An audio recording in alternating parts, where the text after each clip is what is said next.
ડાકણની વાર્તા।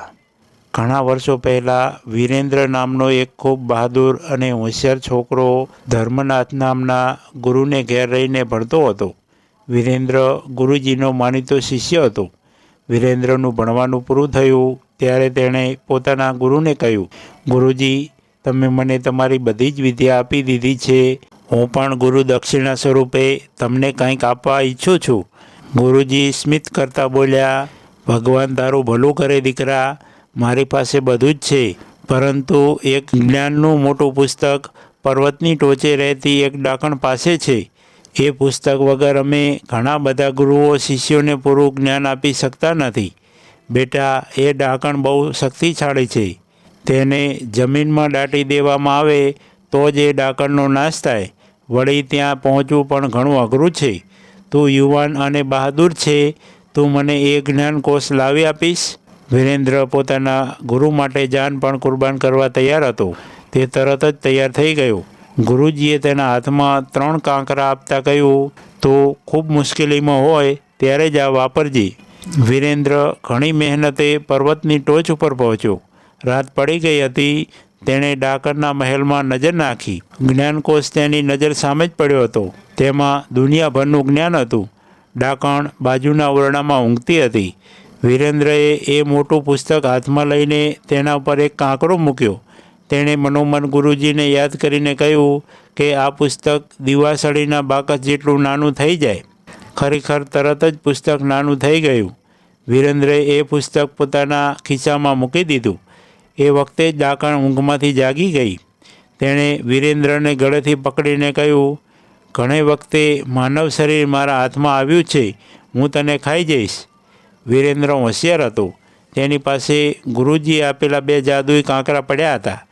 તેણે ડાકણને કહ્યું, તમે મને ખાઈ જાઓ તેનો મને વાંધો નથી, પરંતુ મને 5 મિનિટનો સમય આપો। હું બાજુના ઓરડામાં જઈને છેલ્લી વાર મારા ભગવાનની પ્રાર્થના કરવા ઈચ્છું છું। ડાકણના દિલમાં રામ વસ્યા। એને લાગ્યું કે છોકરાની વાત સાચી છે। તેણે વીરેન્દ્રને બાજુના રૂમમાં મોકલી દીધો, પરંતુ તેણે એક શરત કરી, હું તારા શરીરને દોરડાથી બાંધી દઈશ, જેથી તું ભાગી ન જાય। વીરેન્દ્ર કમરે દોરડું બંધાવીને અંધારામાં બીજા ઓરડામાં ગયો। ત્યાંથી બારીમાંથી કૂદીને બહાર જઈને તેણે પોતાના કમરેથી દોરડું છોડીને એક ઝાડ સાથે બાંધી દીધું। ગુરુજીએ આપેલો બીજો ચમત્કારી કાંકરો તેણે ઝાડ પર વાપર્યો। ઝાડ, તું મારી જેમ બોલવા લાગ। ખરેખર ઝાડ વીરેન્દ્રની માફક બોલતું થઈ ગયું। પેલી બાજુ ડાકણ વીરેન્દ્રને ખાવા માટે અધીરી થઈ ગઈ હતી। તેણે બૂમ પાડી, ભાઈ, તું હજી ત્યાં જ છે ને? ઝાડ બોલ્યું, હા, હું અહીં જ છું।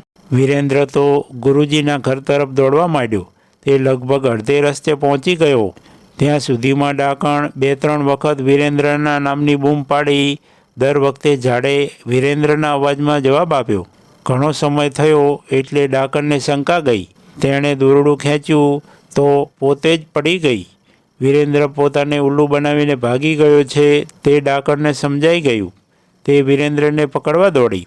વીરેન્દ્રે હવે ત્રીજા જાદુઈ કાંકરાનો ઉપયોગ કરીને ડાકણના રસ્તામાં મોટો પર્વત બનાવી દેવાનું વરદાન માગ્યું। વીરેન્દ્ર જોતજોતામાં ગુરુજીને ઘેર પહોંચી ગયો। તેણે પુસ્તક ગુરુજીને આપ્યું તથા ડાકણ પોતાની પાછળ પડી હોવાનું જણાવ્યું। ગુરુજીએ વીરેન્દ્રને પોતાના ઘરમાં સંતાડી દીધો। ડાકણ પાછળ આવી પહોંચી। તેણે ગુરુજીને પૂછ્યું, આપે એક છોકરો આ તરફ આવતો જોયો છે? ગુરુજીએ કહ્યું, હું એને શોધી લાવું છું, તું થોડું ખાઈ લે। તેમણે ડાકણને ઘણું બધું ખાવાનું આપીને રાજી કરી દીધી। ધર્મનાથે કહ્યું, તારા જેવી શક્તિશાળી વ્યક્તિ આવા નાનકડા છોકરાની પાછળ પડે તે હું માની નથી શકતો। તું મને ખૂબ મોટી બનીને બતાવીશ? તરત જ ડાકણ પર્વત જેવડી મહાકાય થઈ ગઈ। ધર્મનાથે કહ્યું, અરે વાહ, તું તો મહાન છે, તું નાની પણ બની શકે છે। ડાકણ ફૂલાઈને બોલી, હાશ તો હું ધારું તેવું સ્વરૂપ ધારણ કરી શકું। આમ બોલીને તે એક અનાજના દાણા જેવડી નાનકડી થઈ ગઈ।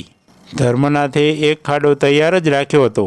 તેમણે એ દાણાને ખાડામાં દાટીને ખાડો માટીથી પૂરી દીધો। હવે ડાકણ જમીનમાંથી ક્યારેય બહાર આવી શકે તેમ ન હતી। મિત્રો, આવી દરરોજ નવી વાર્તા સાંભળવા માટે સબસ્ક્રાઈબ કરો અમારી ચેનલને। ધન્યવાદ।